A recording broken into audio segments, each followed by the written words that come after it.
Hi, welcome to the Success Bureau's course on SEO. Between 2010 to 2015, you could get enormous amounts of traffic from social media. If you created a blog post with an interesting title and an eye-grabbing picture, you could bet that a lot of people would click on it when they saw it on Facebook. Websites like BuzzFeed took advantage of this by creating endless listicles like 22 Reasons Seinfeld is the best show ever.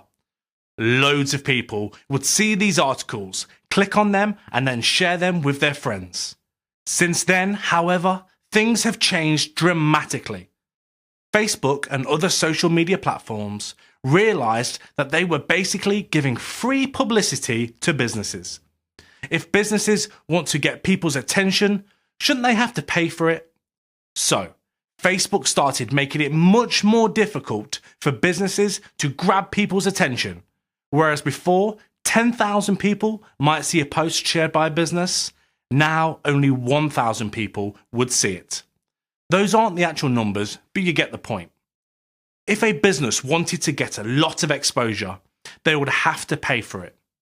The end result of all of this is that it's now super tough to get as much traffic from social media. You either need to have a massive following or be willing to shell out a fair amount of cash. This is why SEO matters so much.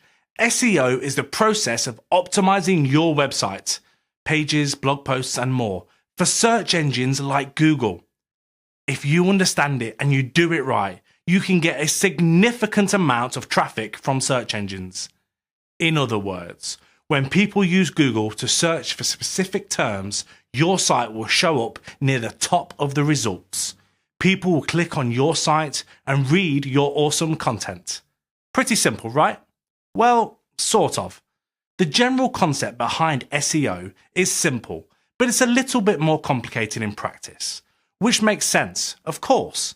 There are trillions of web pages out there, and Google has to be able to understand them and give the relevant ones to searchers.